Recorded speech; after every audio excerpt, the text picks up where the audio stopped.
प्रयागराज महात्म की मैं कथा कहती हूँ। माँ के गोद में बैठी हूँ, इसलिए पहले गंगा माँ त्रिवेणी को प्रणाम कर लें। एक बार प्रेम से बोलो, माँ गंगा त्रिवेणी की जय, जमुना सरस्वती की जय, अक्षय वट भगवान की जय, बड़े हनुमान जी की जय, सब संतों लोग की जय।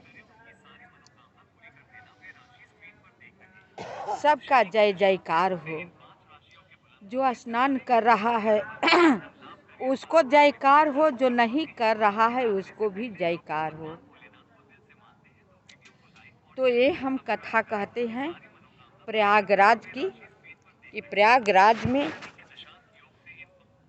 स्नान करने से और कौलवास करने से क्या पुण्य होता है, क्या फल मिलता है, इसका महात्म्य हम करते हैं। क्योंकि यहाँ पर हर तीर्थ तो समय से लगता है, समय से लोग जाते हैं, लेकिन प्रयागराज ऐसा ये चीज़ है कि यहाँ पर कुंभ तो लगता ही लगता है। हर साल माह महीने में यहाँ पर मेला लगता है और यहाँ का विधि विधान ऐसा है कि यहाँ पर नहीं, यहाँ के रहने वाले तो जो लोग करते ही हैं। बहुत दूर दूर से लोग आकर के कल्पवासी रहते हैं। यहाँ पर रह करके झोपड़ी पट्टी में रह करके अपना गंगा स्नान करते हैं, पूजा ध्यान करते हैं, सब संतों लोग का दर्शन करते हैं, त्रिवेणी में स्नान करते हैं, कथा सुनते हैं, दान पुण्य करते हैं, यानी अपना बिगड़ा हुआ बनाते हैं। प्रयागराज तीर्थ ऐसा है। अब पुराण शास्त्र का कहना है, सब संत लोग का कहना है कि सब तीर्थ है, लेकिन प्रयागराज के बराबर नहीं है।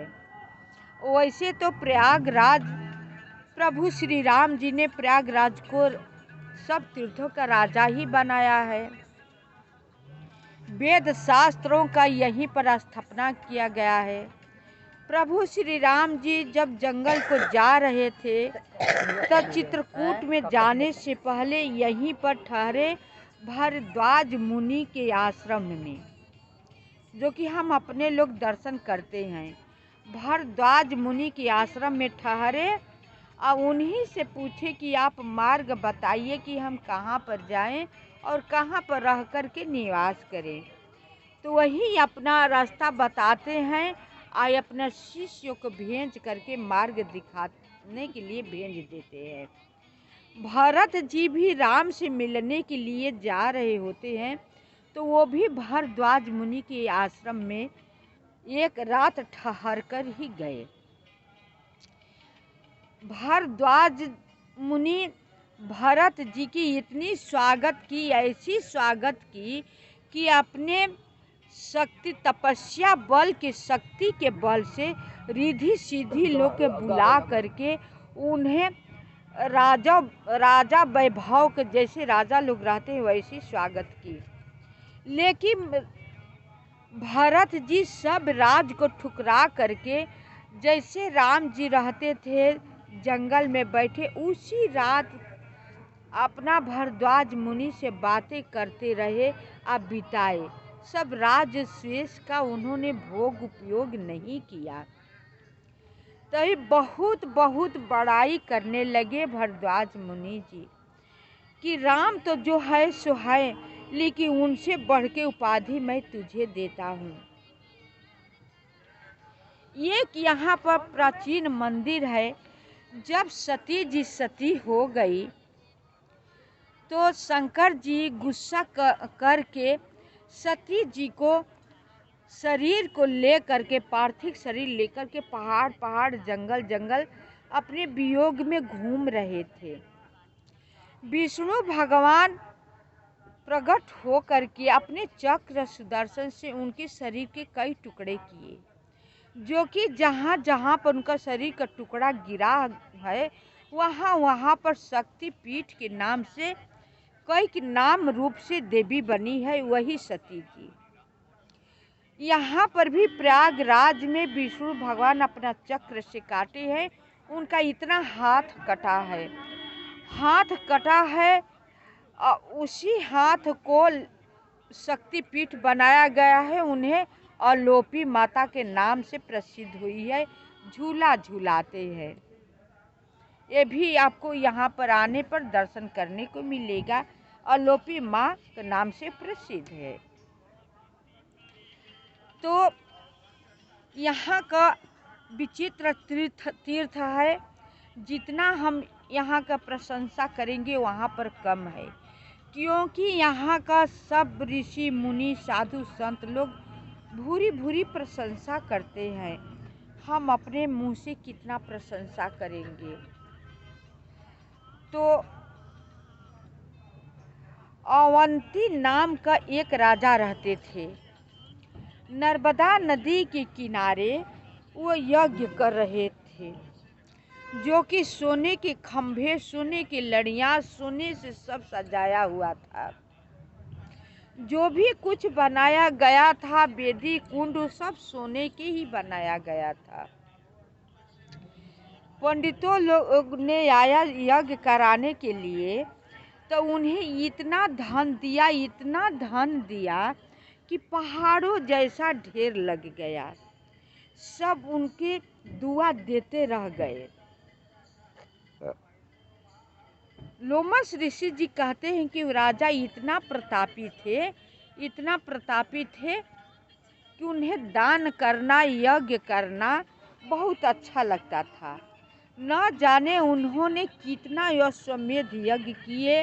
हाथी, घोड़ा, गौ, उसके साथ सब दान दिए नर्मदा नदी के किनारे।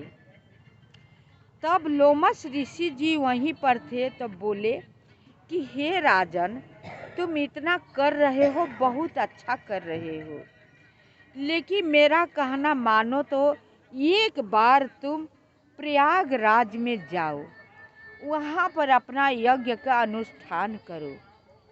त्रिवेणी में स्नान करके अक्षयवट भगवान का दर्शन करो, जो कि अक्षयवट भगवान का जड़ जो है सरस्वती जी में मिली है, जो कि गंगा जमुना तो प्रत्यक्ष बहा करती है, सरस्वती जी गुप्त रूप से बहा करती हैं।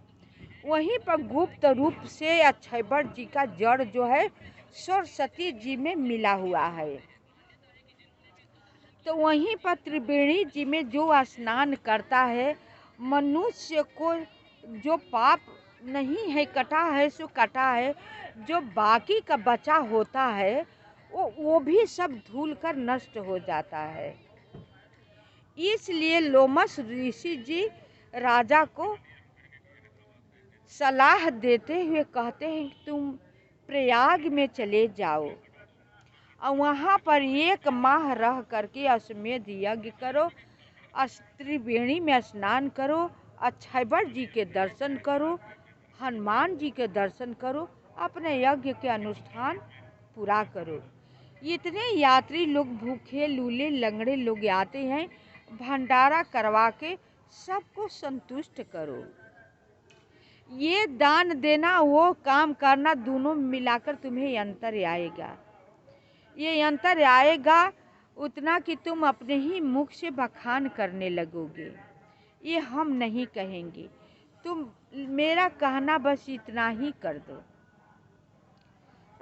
चित्रसेन राजा को ये बात सुन करके बहुत अच्छा लगा। वो प्रयागराज में आते हैं माघ महीने में। उसी तरह प्रतिदिन प्रयाग त्रिवेणी में जा करके संगम में स्नान करते हैं, अक्षयवट भगवान का दर्शन करते हैं, भक्तराज बड़े हनुमान जी का दर्शन करते हैं। उसके बाद अपना यज्ञ का अनुष्ठान करते हैं। प्रतिदिन भंडारा चलवाते हैं। जितने भूखे लोग, यात्री लोग आते हैं, लूले लंगड़े भूखे होते हैं, सबको भोजन कराते हैं। तब जाकर के अपने कुछ फलाहार भोजन वगैरह करते हैं। इतना राजा नहीं, राजा को 1 माह होते होते दिव्य पुरुष बन जाते हैं। अब विष्णु भगवान आ जाते हैं उन्हें वरदान देने के लिए, ये पूछने के लिए कि तुम इतना धर्म किए हो कि तुम्हें अपने साथ मैं ले जाना चाहता हूँ। सब तो धर्म करते हैं तो मेरे पार्षद जाते हैं लेने के लिए, लेकिन तुम नर्मदा नदी के किनारे यज्ञ कर करके यहाँ पर आ करके त्रिवेणी में स्नान करते हो।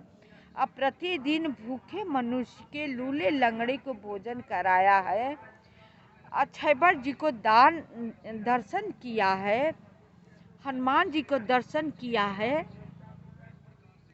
इसलिए तुम्हारे पास एक पाप ही नहीं रह गया है। तुम चलो मेरे साथ, हजारों हजारों वर्ष कल्प तक तुम वैकुंठ में वास करो। मेरा विमान आया है, अगर तुम्हारे पास इतना धर्म पूर्ण हो गया है ना कि अपने परिवार सहित तुम चल सकते हो, जैसी तुम्हारी मर्जी। तुम्हारे बिना मर्जी के मैं कुछ नहीं कर पाऊंगा। राजन बोलते हैं कि हे भगवान, आपको पाने के लिए ही तो मैं यज्ञ कर रहा था, आपको प्रसन्न करने के लिए तो मैं प्रयाग में आकर यज्ञ का अनुष्ठान किया, भूखे मनुष्य लूले लंगड़े को सबको भोजन कराया। स्वयं आप ही आ गए, आप ही के पाने के लिए जो मैंने किया सो किया, जो कि वो चीज़ मुझे मिल गया, जिसके लिए मैं कर रहा था वो चीज़ मुझे प्राप्त हो ही गया है, तो अब किस लिए मैं धरती पर रहूं। जो कि बहुत तपस्या योगी जन करते हैं, उनको आप शायद मिलते हैं कि नहीं मिलते हैं, कोई गारंटी नहीं है। आप स्वयं मेरे प्रत्यक्ष आकर के मुझसे बात कर रहे हैं, इससे बढ़कर मेरे लिए क्या बात हो सकती है। और आप पूछ रहे हैं कि चलोगी कि रहोगी। आपके साथ मैं परिवार सहित तर गया, आप आ गए, जो भी मेरे पास पाप होगा वो भी सब धुल गया। अब आप मुझे ले चलने की प्रबंध कीजिए, मैं आप ही के साथ जाना चाहता हूँ।